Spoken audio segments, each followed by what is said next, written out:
Welcome to Attenuation, a weekly podcast where two friends come together to drink beer, discuss beer styles and trends, and just generally ruminate on the meaning of life, aka beer. If you enjoy your time with us, we invite you to become a weekly listener and subscribe to the podcast. Without further ado, here is this week's episode.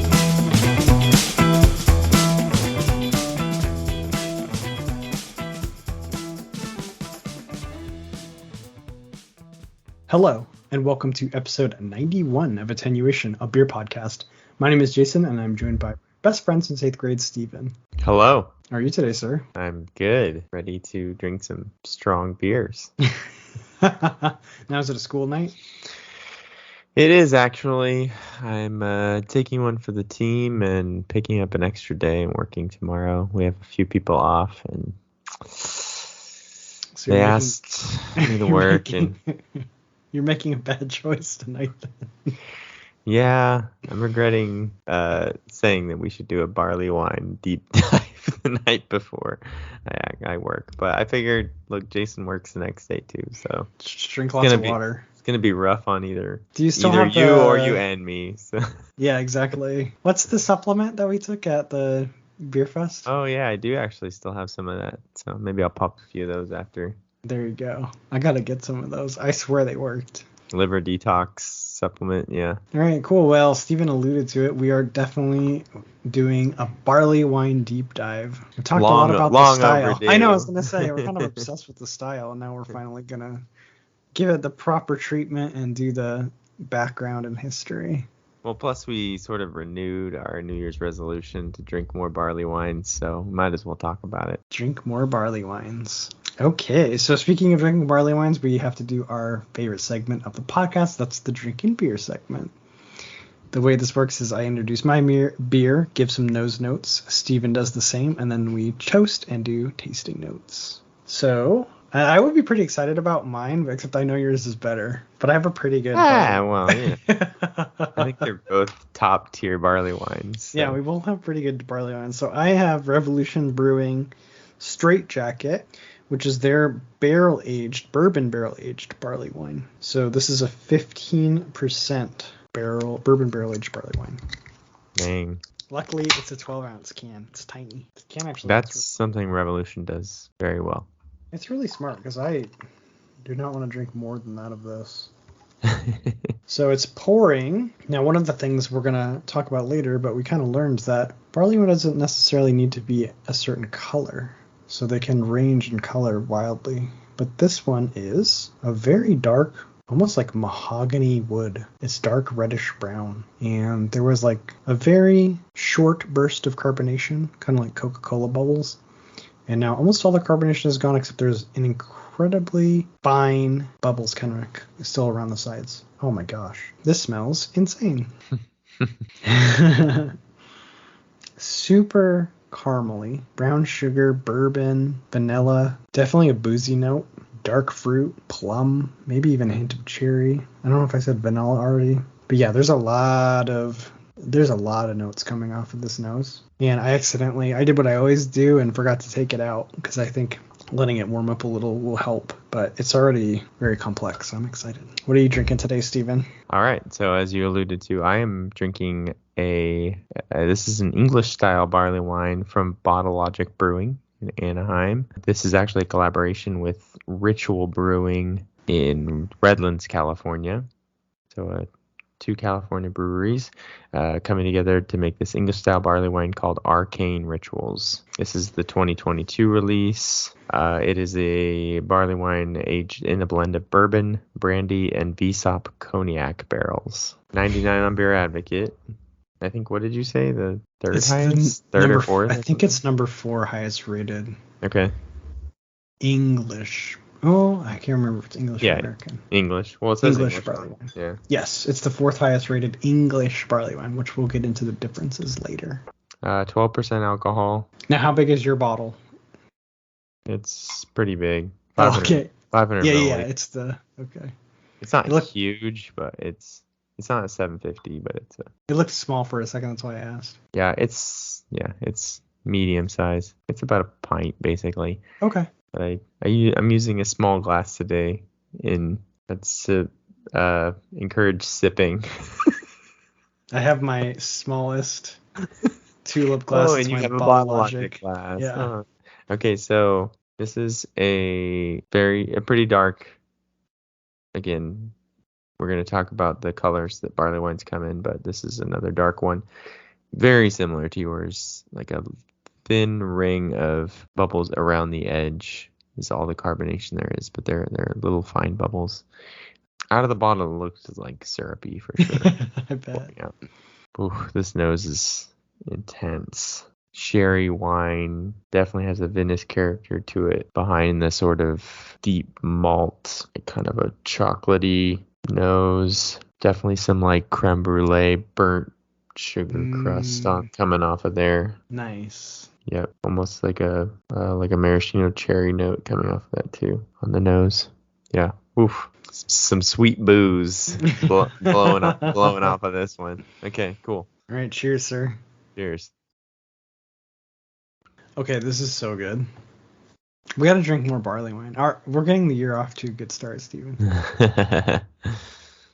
So on the entrance, it's like molasses, brown sugar, develops into, I'm sure you inceptioned this idea into my head, but creme brulee. Because it does have that like burnt. Yeah, for sure. Yeah, burnt sugar flavor. And then it does have a little bit of the vanilla. And those kind of like combine into my brain as creme brulee. Then there's plum, cherry, bourbon sweetness, that vanilla. And then the finish is like, you do get a slight hint of the booze. And I get a little bit of the cherry, and it kind of combines for me as like a cherry cough syrup, a tiny bit on the end there. For sure. How was yours? And, well, do you like it? Oh, yeah, of course. Thumbs way up. Yeah? Yeah, okay. It's really good. Awesome.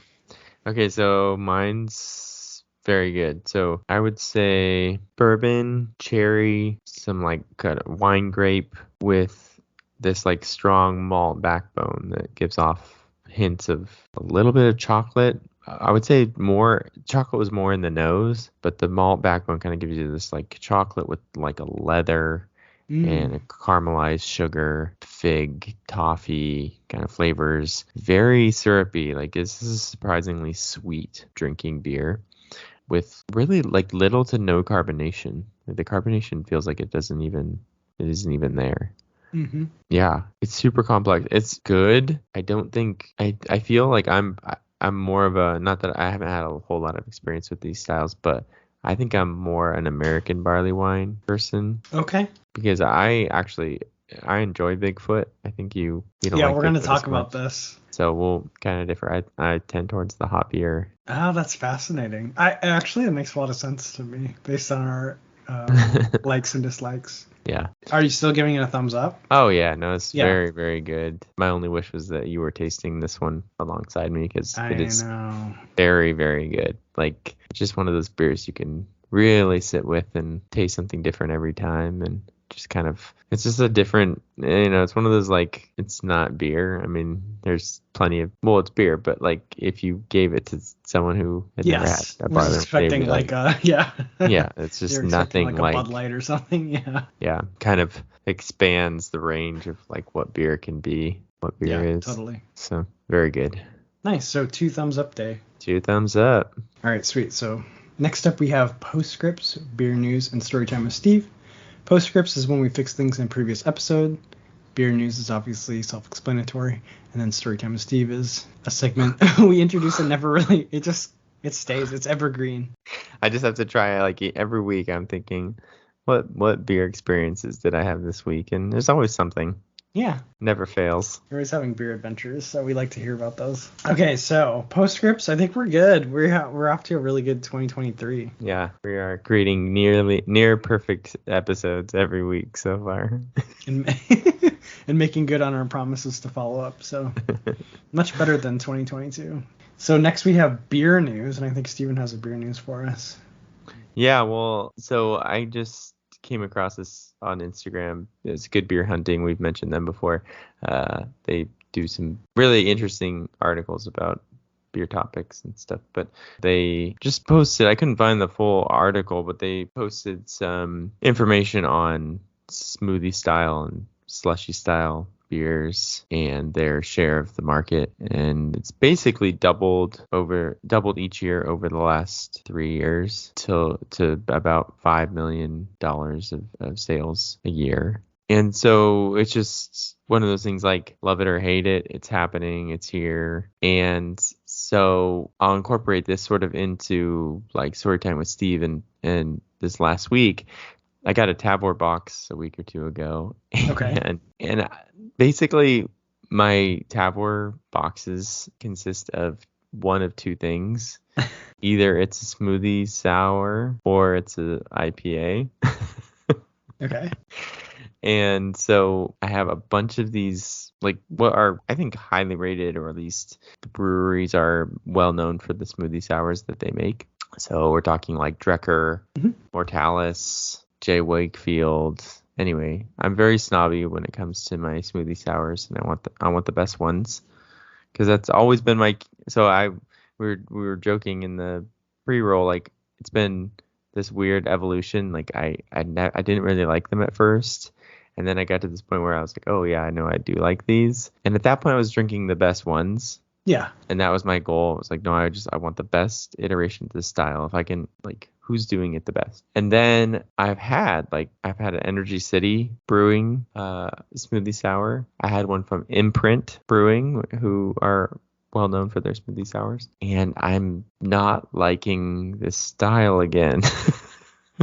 You've gone full circle. The one from Imprint was a blue raspberry cupcake. It was blue raspberry cupcake. It was not drinkable. Really? It was terrible. That one went down the drain almost immediately. Sorry, Imprint, but and then the Energy City one was a fruit cereal smoothie sour, of course. No surprise there. No surprise. And it really did, like, legitimately. I posted this one to Instagram. It did legitimately taste like a bowl of, like, the after milk of. Okay. Yeah. Of Fruit Loops. Okay. It genuinely did taste like that. I still only got like halfway through it. It was Really? like, okay, I get it. And those ones frustrate me because it says Berliner Weiss, like a heavily fruited Berliner Weiss or something on the front, and I just hate that they even call it a Berliner Weiss. I just wish they would just say smoothie sour. It really does, like, sully the name of. Right. Yeah, I'm looking at it right now. Bistro fruit cereal.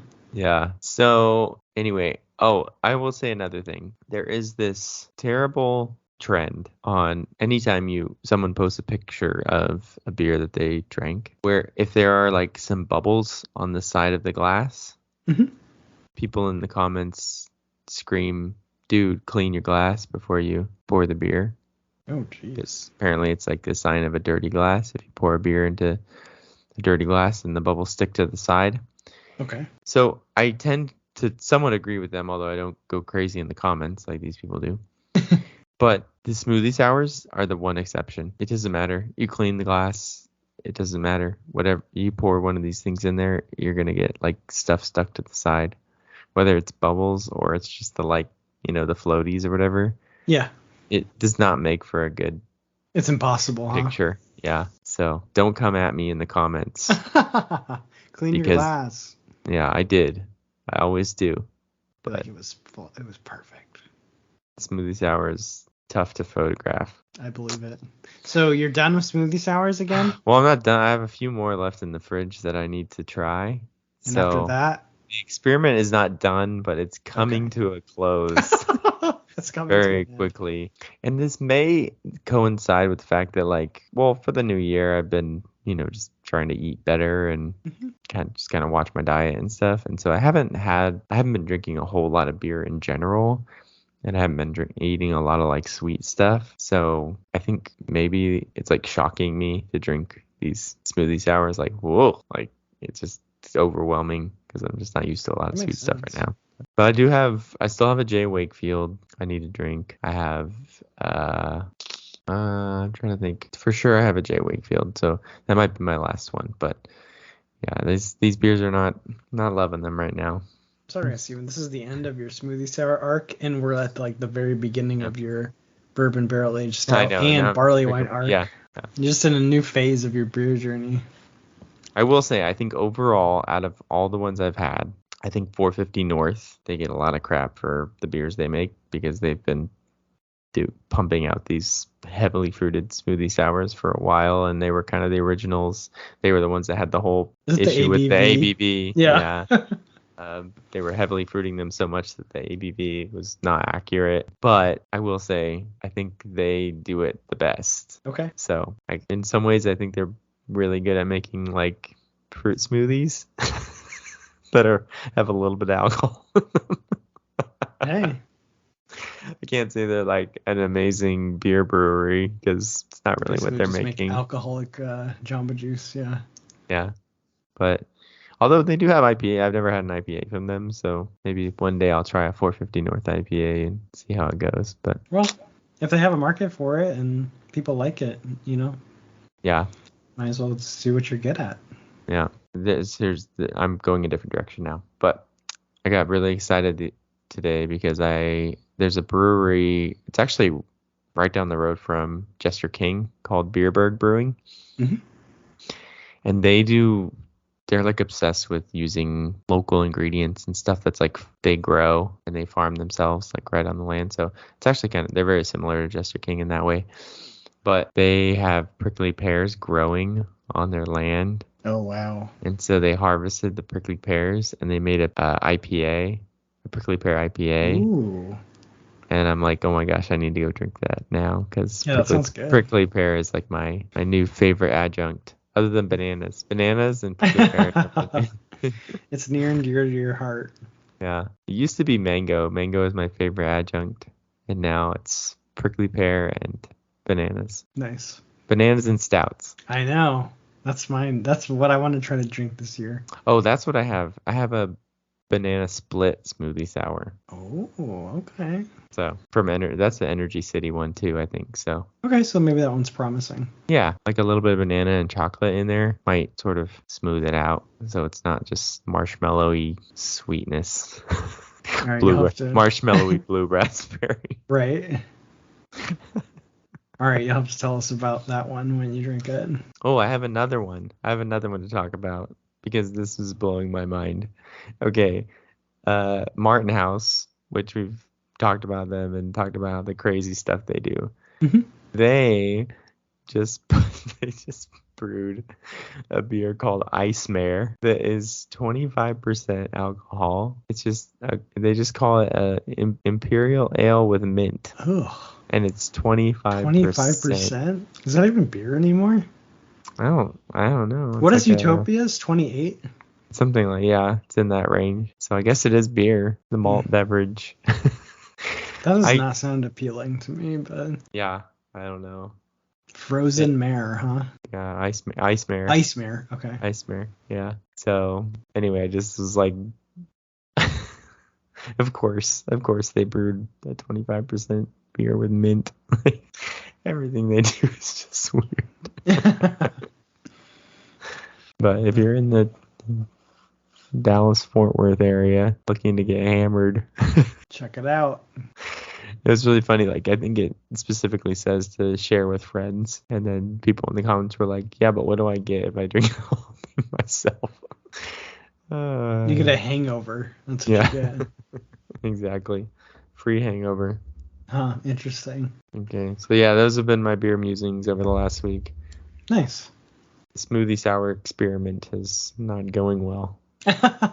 Are you ready to talk about Barleywine? Yeah, let's stop talking about smoothie sours. Do you know what the TLDR of Barleywine is? No, what is it? There's no such thing as barley wine. Well, I will counter that, actually. Okay. Because there is this Greek book called Anabasis, written by Xenophon. And in that book, they describe a beer that he encountered in his journeys. And the words he used to describe it are oinos krithios, which is Greek, translates from Greek literally to barley wine. Oh, okay. And it's like someone who is just coming into contact with beer. Mm-hmm. only knows wine, the only way they know how to compare it would be to call it barley wine from barley. It's like an alcoholic drink made from barley. So maybe all beers are barley wines. There you go. It's not that it doesn't exist. It's that all beers are barley wines.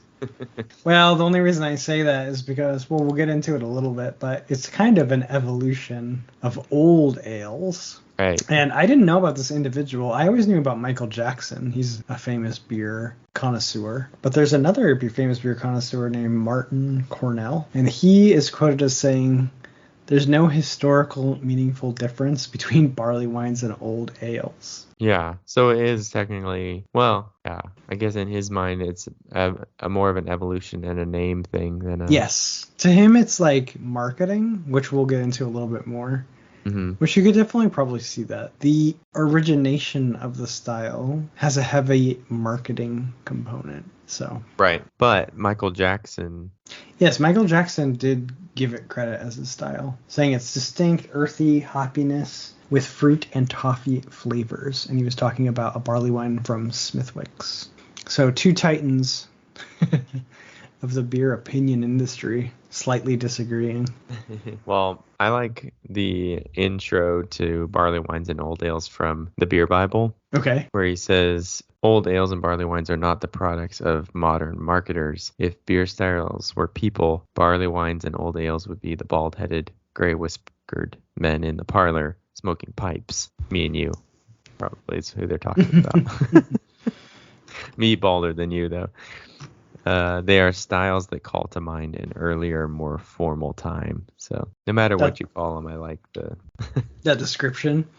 Yeah. You know what's so funny is the description on Beer Advocate, the end of the English barley wine style, and we'll get into the differences in a moment, but it says the barley wine beer style is a sipper, enjoyed responsibly, stylishly, preferably in front of a fire in a comfy chair amongst a plethora of leather-bound books. So wait, is this like the old man? This is the old man beer of the beer world. Look at that. I turned 40 this year, so there you go. You're drinking barley wines. All we need is get you a pipe, and we just need to complain about things and sip on our barley wines. I'll double down. There's another description that says this is the aged grandfather of the beer world. Intimidating at first, having lived a life entire before ever coming to share your glass. He is bold, even biting sometimes, yet most of his harsh edges have been worn away by time, leaving a kindly, warming, complex character. So there you go. There you go. This is the grandfather in the leather chair telling stories. That's the barley wine. There you go. That's our deep dive on barley wine. That's barley wines. All right, now we'll actually do a deep dive. So it was Bass that first marketed a beer as barley wine, and this was in 1870. Yeah, but I think if you want to go back further back, okay. Well, if you want to go back to sort of the these old ales, strong ales that we're talking about that kind of evolved into the barley wines. Basically, what you have is anything higher ABV, and sort of in England they would do these I think they call it party-guile brews, where you brew a beer off the malt that's high in alcohol, and then you use that same malt again and you brew 2 or 3 more beers, each one at a lower strength. Mm-hmm. So your barley wine is really sort of that first one, your strong ale. First cut. Yeah, exactly.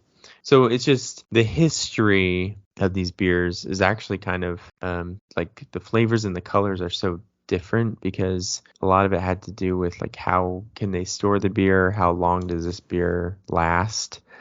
And so you have these mild beers in England, which mild actually meant fresh. Okay, so they were drinking things fresh because they didn't want them to go bad. And then you had the older stuff where they would put more hops in there, try to preserve them and store them, in wood barrels or something for a long time. And that would be your old beer. So that's your old beer, or your cask beer, or your strong beers, that kind of stuff. So it's the stuff that could spend time and needed time, really. So you put a bunch of hops and malts in there, you have to give it time to cool off. You've got to give it time to for the edges to smooth out. That's a good point. And then often they'd blend. It's the old ale is also sometimes referred to as stock ale, and they would serve it as a complement or even blend it with the earlier stuff to kind of the newer stuff, yeah. To kind of dial in like a balanced. And it reminds me a lot of like the lambic style, where a lot of times they have the old stuff, but then they mix it with some of the newer stuff because they want a balance between the two.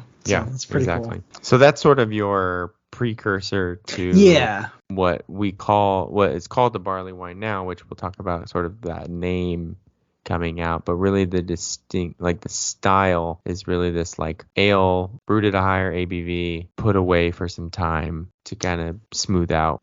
But historically a lot of these are sour, right? Because it all depends on how much control you have over your fermentation and over your storage and stuff. So, right, which is another reason why you would maybe blend it with something new to kind of make it so it didn't just taste like vinegar. So that's sort of your early, but then getting back to where Jason was like. Yeah, sorry, I plugged us in. You wanted to go back way further in time? No, that's good. It's good context. No, you're good. So early 1900s, right? Yeah, it says, at least on Wikipedia, I have 1870. Bass had something called Number One Ale, and they called it a barley wine. And there's a really funny picture of like an advertisement for it. And guess what? It's an old man. He's like, it's snowy. It's super snowy. He's bundled up. He's got his old man hat on. He's got a cane under his arm. And it says, the best winter drink, ! Bass barley wine. Yeah, it looks like a guy who'd be drinking barley wine. It looks like the old man. He's going to sit in front of the fire and drink his barley wine. So that's kind of like, it's almost like a rebranding of old style or old ale or stock ale, because they wanted to kind of make it sound cool. So they're injecting that wine name, maybe trying to compete with actual wine. Yeah. Well, it had a little bit to do with sort of your France, England, right? Right. That rival, a lot of wars between France and England, and sometimes wine wasn't necessarily available, and maybe they want to make a product that competes with wine. So, yeah, there's a heavy marketing component with the barley wine style, but I think, in its modern incarnation, it has definitely carved out not only one, but probably two spots, because we'll kind of get into the difference between American and English barley wine. Yeah, for sure. So, but generally, it's a strong. So generally, it's between 6 and 12% alcohol, and it ranges in color from amber to mahogany, which I have a mahogany one today, and then yours is almost closer to like black. Yeah, very stout-like. So it's pretty interesting that it almost comes in like any color. Because I actually remember when I drank the Arctic Devil, that one was very, very like almost tan. It was very light in color. But the flavor was pretty similar, so it's kind of interesting how the color can vary. And then they're generally pretty sweet, because obviously the way you get that high ABV is having that high gravity. More malt. Yep. And there's just always going to be residual sugars, especially depending on your fermentation. And one of the things too, like when you're making a barley wine, there's a lot that goes into it. When you're putting a lot of malt, a lot of your mash temperature. Like if you mash at a lower temperature, you can pull off the sugars that you pull off will end up being more fermentable sugars. So that's one of the things that brewers, when they're brewing a barley wine, are playing with. So they're playing with, what's my mash temperature? How many fermentable sugars am I pulling off versus like more complex sugars that are not going to get broken down? What yeast am I using? Sometimes if you take a yeast that has come in, you take a yeast that just came off a lower gravity beer. So this is a yeast that's super happy. It was eating tons of sugars, and it was eating tons of simple sugars. And then you take that right off of that, and you pitch that yeast into the barley wine. It's going to do a much better job fermenting that beer, because it's happy, healthy yeast. Because what happens too is if you put yeast into a mash that's just super, super, super malty, it's almost too thick for the yeast. So one of the things, like I said, you pitch yeast that is very happy and it's been eating really, really easily digestible sugars. Put that, and also sometimes they pitch like 5 to 6 times the normal amount Oh, of wow. yeast, That's insane. to get a good fermentation in the barley wine, because there's just so much malt, and a lot of those sugars are very, very complex and hard to digest, and you'll tire out your yeast. They're like, we can't handle these Yeah, you complex just can't eat sugars. all this. Yeah, so that's from the brew side, that's the difficulty with the barley wine, because you're balancing the malt backbone and the hops, and not trying to, and you don't want to leave so many residual sugars that it's just too sweet. So anyway, that's sort of the brew side. So this is not an easy style to brew. I don't think. I think that's partially why it's not I mean, I think you looked at the number of. Oh, yeah, I did a little in the pre-roll. We kind of looked at, if you look on Beer Advocate, you can see the number of beers in that style. And I think English barley wine had 1,200 and American barley wine had 1,000. But if you look at something like Imperial IPA, there's 14,000 Imperial IPAs registered in Beer Advocate.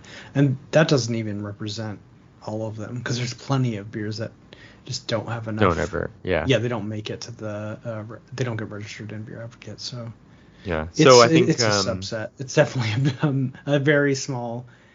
It's kind of what I said. It's like almost like a niche. Craft beer itself is like a niche in the beer universe, and I feel like barley wine is like a niche within a niche. Yeah. Well, and I think obviously there's like multiple reasons for that. Obviously, that IPA is just a popular style, but I think there's a component to that of just, if you're a brewery, do you want to go through the trouble of making a barley wine? You know what I mean? Not only because they're difficult to brew and they're difficult to master, but it's difficult also to sell. Right, difficult to sell. Yep. And it's, and there's always a time commitment, because as much as they're difficult to brew, you're also going to have to store them away and give them some time to round out. The other thing too is the boils are long. Oh, okay. Sometimes they're 3 to 4 hour boils. Oh, wow. Well. It's more energy, more cost. So yeah, it's a very time consuming and just malt consuming, right? Like lots of malts, lots of hops, and lots of time. And so you just have to weigh the benefit of, do you want to make a barley wine? Then if you're going to barrel age it, like we're both drinking barrel aged versions, it's like, yeah, it's adding a whole nother layer of expense and time. Yeah, and for sure, like, as much as imperial stouts have certainly carved out the big part of, the highest rated beers, and the time and the complexity that sort of beer nerds really love, barley wine is a whole nother level. It's like the net. Yeah, I feel that way so much too. It's like it's like, oh, you love imperial stouts? Oh, let me with one up you. It's like the imperial stout drinker is to the IPA drinker what the bourbon barrel aged barley wine drinker is to the stout drinker. Yeah. Yeah, exactly. It's like a whole another layer of like insane complexity. But I mean, it doesn't mean one's better than the other. It's just kind of what experience are you seeking. But it is kind of crazy, like the number of flavors you can pull off, like especially these bourbon barrel aged barley wines, as you let it warm up, and like there's so much complexity in these. It's really fun just to sit and sip it and kind of see what you're experiencing. Well, it's interesting too, the sort of intersections of styles, because I think there are components of an imperial or a bourbon barrel aged stout in here, but in the like American version, the American barley wine versions is almost like a triple IPA. It's almost the next step up from a triple IPA, where you have the malty backbone but heavily hopped. So we should cover that. So yeah, the English barley wine is, well, I guess it's easier to describe what the Americans did to barley wine. Yeah, what the Americans did to beer in general. Also, Anchor Brewing Company does not get enough credit. So in 1976, they're already doing Old Foghorn barley wine style ale. And what's funny is they actually made barley wine one word, because they didn't want to have just wine on the bottle out of fear of like hitting additional regulation by trying to call it wine. Yeah, they actually did. So they split it in 2 words, and they got pushed back. Oh, they did? Yeah, they got pushed back from the ATF saying that they were worried that people would confuse it with wine, and so then they resubmitted it with just As all one one word? word, and then it just flew through. Oh my gosh, that's no so problem. funny. Do you know what, Steven? This is a postscript for you. They should have called it Barleywine style. Barleywine style. You just add style to the end. We should try to figure out as the postscript who is the first beer company to just add style to the end, because you can literally copy anything you want as long as you just say style at the end or inspired by. Yeah. It's pretty funny. I guarantee it's probably a Kolsch, just because they're like one of the geographically locked. Yeah. Yeah, Kolsch It's style ale. Kolsch style. We're not using. It's inspired by. It's not you. Yeah. So anyways, 1976, Anchor Brewing Company makes Old Foghorn, which I've cited as the gateway to barley wine. And then 1983, Sierra Nevada releases Bigfoot. But what they did... Wait, what year was Bigfoot? Bigfoot was 1983. Okay. So dang. Anchor was way ahead. Anchor is ahead on everything. It's pretty impressive. But yeah, they added a bunch of hops. So much like Sierra Nevada with their pale ale, which was like way hoppier than anyone really wanted when it first came out, they kind of gave the same treatment to barley wine. We're like, okay, cool, you guys are doing a cool thing. What if we just dump like a massive amount of hops into that? Which is funny because I knew there was two different styles of barley wine, but I didn't really understand the distinction until we started researching for this episode. And this is where the difference between our tastes, I think, does arise, because I've liked Old Foghorn, but I tend to, the few times I drank it, I got a couple and then I drank one right away, and then I let one kind of sit in my fridge for like a year. What happens is when you let that style age, you lose some of those, the hop flavors are kind of delicate and they break down over time. That's why you're supposed to drink IPs fresh. So by aging American barley wine, I kind of turned it into English barley wine, because it's over time the influence of the hops is getting downplayed, whereas those English barley wines don't have that massive hop profile. So kind of interesting. So yeah, so the American barley wine is generally much hoppier and more bitter because they're adding a lot more hops to the brew. Yeah, and I think I prefer that. And you think you like that, yeah, which is interesting, because I think between the two of us, I think I like the maybe slightly more sweeter, less hoppy stuff, and you like the hoppier stuff. So I'll have to get a Bigfoot from this year and try it.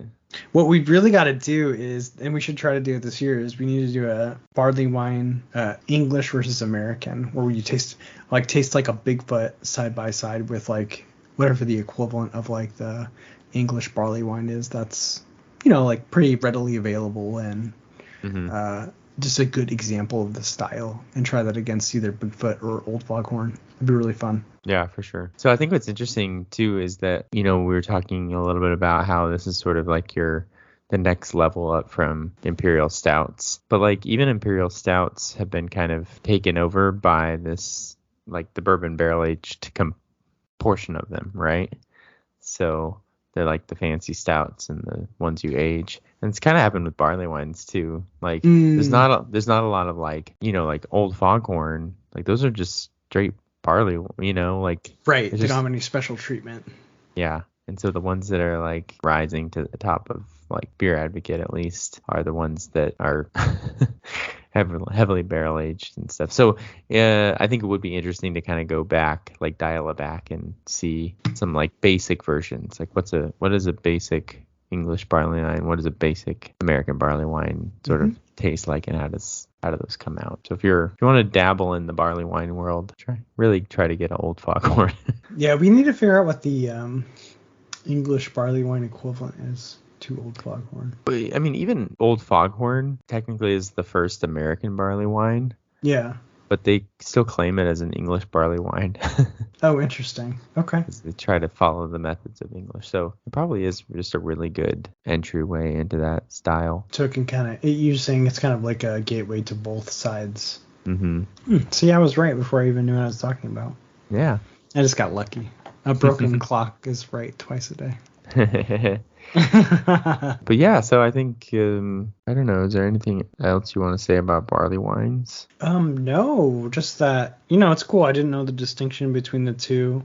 I do think Bigfoot is quite bitter, and that makes sense because they're hopping it a lot. So I kind of now understanding the difference, it's gonna help me kind of explore. I might lean more heavily to the English side. But one of the fun things, they used to come in these 7 or 8 ounce bottles called nips. Okay. So you would get a nip of barley wine, and that was a small, basically a 1 serving, because they were higher ABV. Yeah, makes normal. sense. So it was very commonly a sort of after dinner drink, because these beers are also overwhelming to any food, right? So, yeah, you wouldn't want to pair it with something.